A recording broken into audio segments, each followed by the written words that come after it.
The episode begins with a scene from the world of hunters where Michael and Sandal are talking to someone. Michael is apologizing repeatedly, but the other person tells him, "I didn't call you here to apologize." Michael starts explaining that according to Sandal, the person they are talking about could become the strongest human in the world. Actually, not in the future, but right now, he already is the strongest. David jumps in, saying that this means he's as powerful as national-level hunters. Sandal says he needs to explain it properly. He explains that the source of power, which they call the other side, can sense the connection between two forces. Sometimes, the force on the other side is incredibly powerful. Occasionally, some people have extremely bright lines connecting them to it. They are considered like kings, incredibly strong. But then he talks about Jin Woo. He explains that when he looked at Jin Woo, he didn't see any lines or brightness, only darkness. The scariest part was that Jin Woo was aware he was being watched. David then says, "That means Jin Woo could be a threat to us." Sandal responds that she doesn't know whether he's good or evil, but his powers are different from others. He doesn't borrow power from the other side. His strength comes from within himself. He's growing stronger on his own, without any limitations. Michael also adds that Jin Woo has no limit. He can keep getting stronger endlessly. Honestly, even while explaining it, I got chills. It's just so exciting to read and share. Then David heads off somewhere, and Michael asks where he's going. David says he's heading to basement number 24 and asks Michael to come along. David tells him that if they can't use Miss Sandal's powers to recruit Jin Woo, they'll have to find another way, but Jin Woo must join them. David reminds Michael about the first time an S-rank gate opened. Michael says, "Master, how could I ever forget? The West area was devastated back then, and America recruited the strongest hunters in the world to close the gate. Only 5 hunters survived that raid and earned the title of national-level hunters. They fought a dragon named Kamish. By the way, correct me if I'm pronouncing it wrong, is it Kamish? Kamish single-handedly defeated thousands of S-rank hunters. They arrive at their destination where David shows Michael a rune stone, a relic from Kamish, and Kamish's giant skeletal remains. David's plan is to gift these to Jin Woo, hoping to impress him enough to make him move to America. Meanwhile, Jin Woo is at home looking at himself in the mirror, thinking about how much more handsome he has become.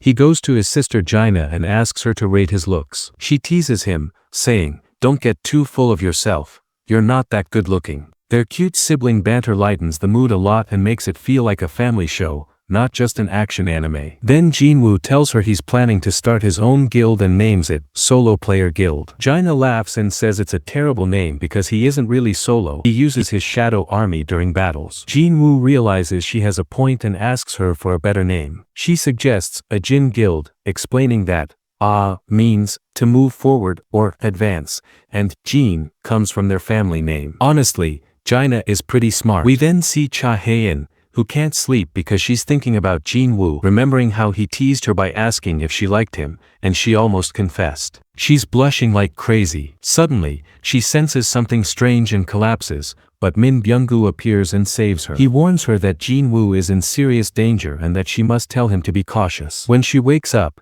she recalls his words and becomes really worried. Next, we switch scenes to the Night Guild, where an A-rank gate has appeared nearby. The guild members are discussing how difficult it is to get an entry permit. One of the healers suggests asking for help from an individual player. At first, Park, the guild leader, isn't convinced. After all, it's a top-tier A-rank gate. But then he realizes the healer is hinting at someone special, and you guys probably know who that is. Meanwhile, Jin Woo is talking with Yu Jin-ho. He tells him about naming the guild Bajin, and Yu Jin-ho happily agrees. He's relieved that Jin Woo didn't stick with the solo player name because even Yu thought it sounded bad, but he was too scared to say it out loud. Now that they have a name, they need one more person to officially form the guild. Yu Jin-ho suggests Cha Hae-in, but Jin Woo surprisingly declines. Even though Cha is the second strongest hunter in Korea, Jin Woo says he's looking for someone else, someone who has a hunter license but doesn't care about ranking up, and someone they can trust completely. As they're thinking about who it could be, suddenly there's a knock at the door,